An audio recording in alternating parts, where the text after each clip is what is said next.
Hello and welcome guys, आप सबका स्वागत है हमारे यूट्यूब चैनल में, भोजपुरी एक्सटी यूट्यूब चैनल में। अगर आप सब इस चैनल को सब्सक्राइब नहीं किए हैं तो प्लीज़ सब्सक्राइब कर लें ताकि भोजपुरी से रिलेटेड न्यूज़ सबसे पहले देखने को मिलेगा। आज हम बात करने वाले हैं पावर स्टार पवन सिंह को न्यू सॉन्ग को लेकर, तो वीडियो को लाइक कीजिएगा, पवन सिंह के फाइनल चैनल को सब्सक्राइब कीजिएगा। बात करते हैं पावर स्टार का न्यू सॉन्ग। तो पावर स्टार का पवन सिंह का न्यू सॉन्ग बताया जा रहा है चुनाव से पहले भी आ सकता है या चुनाव के बाद भी सॉन्ग आ सकता है।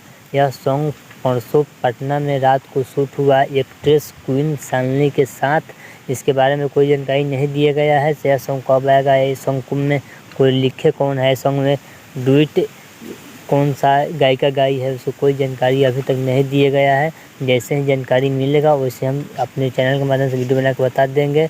यह सॉन्ग आने वाला है मीरा म्यूजिक यूट्यूब चैनल से। प्रियांशु सिंह का न्यू चैनल यूट्यूब चैनल खुला है, उसी चैनल से यह सॉन्ग आने वाला है। मीरा म्यूजिक यूट्यूब चैनल से उसी चैनल से रिलीज़ किया जाएगा यह सॉन्ग बहुत जल्द आ सकता है या चुनाव बाद भी आ सकता है। इसका कोई जानकारी नहीं मिला है। इसको किसने लिखा है उसका भी कोई जानकारी नहीं मिला है। जैसे जानकारी प्राप्त होता है वैसे वीडियो बना के आप सबको बता दिया जाएगा। चलिए मिलते हैं एक और न्यू अपडेट के साथ। अगर पवन सिंह के फैन है तो प्लीज़ चैनल को सब्सक्राइब कीजिए। चलिए मिलते हैं एक और न्यू अपडेट के साथ। तो ओके बाय।